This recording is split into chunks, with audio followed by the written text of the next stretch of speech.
Right, you're watching TVC Breakfast. Let's head into our next discussion now. Nigeria is in the heat of its political season, and players in this field have been busy making moves that puts them at an advantage over others. But for some, their hopes of participating in a keen contest in the 2023 have been dashed with the conclusion of their party primaries.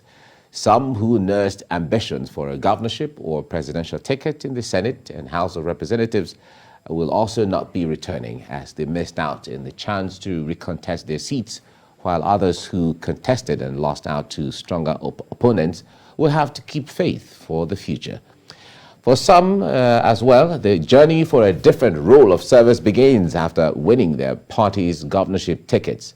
Right now, more than 40 senators will most likely not be returning to the Red Chamber next year, and there are indications that the numbers may rise, including in the Green Chamber as well.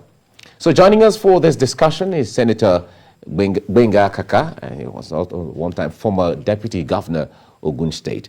Distinguished Senator, it's good to have you join us right now on TVC Breakfast. Once again, my pleasure. Great. Uncle Sam and others, I greet you all. Well done. All right, now let's begin. The heat is on, the political heat is on, and everyone is feeling it. Those who are directly involved, those who are, standing by to become spectators, everyone is watching how things are. But we've been hearing complaints from a lot of persons who have missed out of their, elections, those who have lost one way or the other. Several persons have said that they were schemed out. They complained at different times, giving different reasons, and not a level playing field. What do you say of this?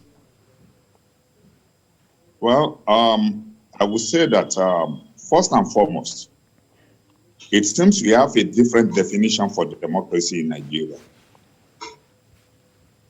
Beyond the global acceptable definition.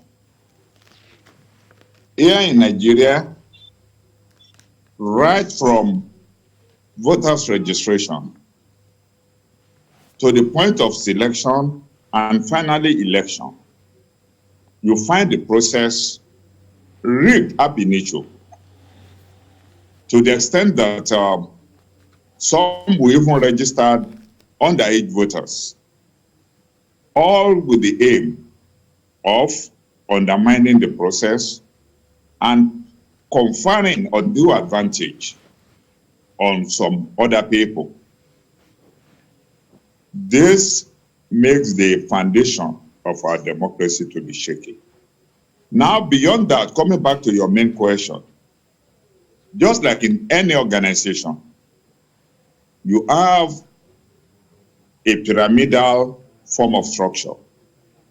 And in a pyramidal structure, you have the base, you have the middle, just to partition into three, and finally the apex. When we talk about the apex, if you like, talk about presidency and some other supportive staff. Then talk about the Senate President, the Speaker, and so on and so forth. Naturally, we have death being the ultimate of attrition when you compare it to management structure. So, talking about attrition, which is the first one is death. The other one is attempt to actually skim out some people, either using nepotism or using the quota system, whereby anyone that is perceived as non-compliant, that is, it is averse to the establishment processes, they just find a way of removing them.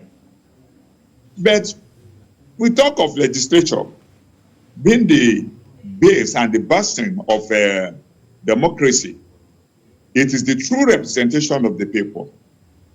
Now, when you have the legislative arm being trampled upon, either for wishful thinking that this man If he stayed for 2 or 3 terms, it's likely to become dangerous in quotes for their own scheming.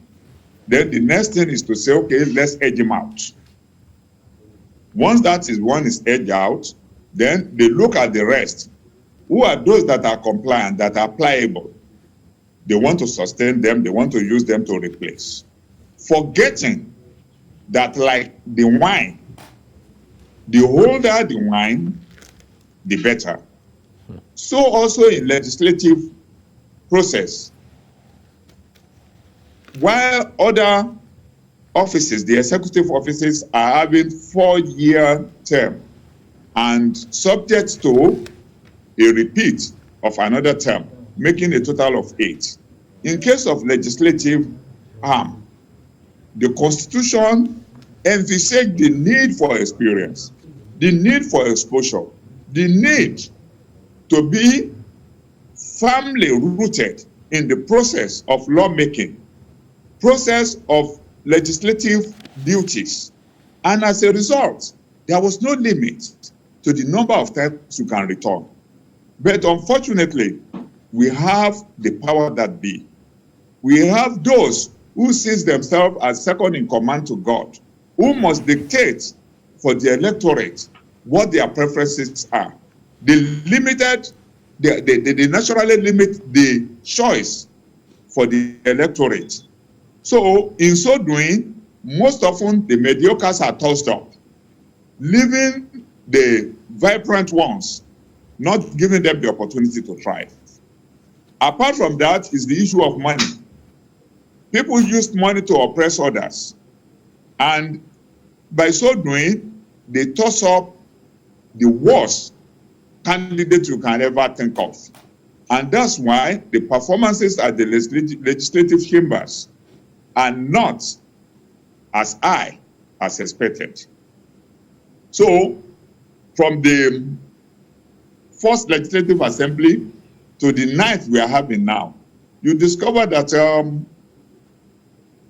the rate of attrition is as high as 70%. And some people will return to the National Assembly, for example, and they'll be talking about spending 400, 500 million. I keep on wondering, for what? For what purpose? But you discover that it's meant for settling the power that be, those who are calling shots, as well as the downtrodden, who doesn't know their left from the right, who must be cajoled, who must be bribed for them to have their way. If you look at it, the function of legislature is lawmaking, oversight function, and of course, the so-called constituency projects. But most often, those who are supposed to make law, to examine the extant law, find a way of repealing and reenacting. You find them slipping away in the National Assembly.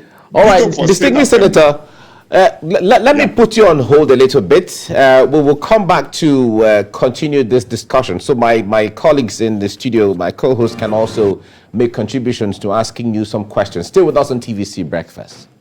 Senator, Good morning, sir. You were talking about the value of experience in legislature. Right? We've seen now with the completion of the primaries, a lot of quicksand and earthquakes that took place. For instance, in Ekiti, only two of the senators who were there are out. In Abia, we saw that Abaribe was not able to make his way in and is out. We've seen too that even presidential aspirants have left. Obioma Agege has left, Lawan, and a few others. And we've also seen some people who have bowed out with dignity, like Oluremi Tinubu. We have seen others who were forced to bow out, in other circumstances. But what concerns me in this scenario is about experience is that the Senate has become more of a sitting duck for governors than for people who actually will want to be there and make a career out of lawmaking, because the governors are coming from executive experience, not legislative experience, and then when they get there, they take over the whole place. I'm with you. Go ahead. What's your question? Yes, the question is, why should we have that kind of scenario where governors are now become the owners of the Senate rather than proper lawmakers who want to make a career out of it? Well, first and foremost, in more advanced countries, you have National Assembly members commanding respect, sometimes better than the governors, if not about on the same level. But here in Nigeria, because of the patronages they dish out, because of the volume, the quantum of money available for them to play with, you find people leaving gubernatorial seat to now start running after the Senate. And what are they going to do there? Many of them, they take it as retirement fortress, a resting place. From the chamber to the tea room, and then some not even coming, not even meeting up with the 181 days expected. So in most cases, many of them are tired, and they want to remain relevant within the system, and at the same time, still calling shots in their respective home. That's why after 8 years, they still struggle to get back. Now, the attrition you are talking about, like we talk about Oluremi Tinubu, if she voluntarily withdraw, that is voluntary retirement from the National Assembly. Others left through death, others through skimming out, that is forced resignation, or probably we haven't been able to perfect the act of recall. Otherwise, you will have seen many being recalled before the end of their tenure. But now that we have all this thing happening, there is no way we can build experience without being modest. I want to let you know that out of many of us in a particular session, hardly can you find private bill by individual legislator sailing through to the end point, which is a presidential assent. Hardly can you get 30 out of 108 senators. If you are lucky to get 100 or 150 out of 365 House of Rep, you will be lucky. Then you now keep on wondering, why are we expending the humongous amounts when the people we expected to go and function are not performing the function? Sometimes some of our colleagues will be too busy in their respective states wanting to be part of what the state governor is doing. It is none of their business. They should face their legislative duties. Whereas, as they are doing that, you find the governors looking above their shoulder, wanting to undermine them, cut them to size. And that's why you will find that in some states, out of 3 senators, none will return. It happened to me and my colleagues. The suspicion was so intense that the governor would not brood any development. It got to a state that the constituency project, I cannot even say I want to implement, except I got a permission from Mr. Governor. And when I was seeking the mandate, I didn't require the governor's mandate. I didn't require his support. I won the election. I was representing the same electorate he was representing. So I see no reason why I should now tie my own project and my own program to the extra string of the governor. But those are the things we have. Instead of we working in harmonious relationship so that we have synergy in whatever we are doing to the advantage of the people, you find infighting. Even you go to within the same executive, not external now, you find the governor not brooding whatever the idiosyncrasies of the deputy governor. Then you find the deputy governor that is over ambitious, wanting to plot how he will undermine the governor. So those are the things that makes me to feel that maybe our own democracy has gotten a different definition other than the globally acceptable one. All right, Senator Kaka, let me also ask, for many Nigerians, the concern has been on the National Assembly as it is presently constructed, especially the issue of, being a rubber stamp, shaking off that image of being a rubber stamp of the executive. Though this time around, we did witness some form of healthy debates and here and there. But looking at the shakeups that these primary exercises across board have, sprung up, would we be expecting something more different? Would we be expecting a more radical crop of legislators? I doubt it very much. You look at the whole thing, money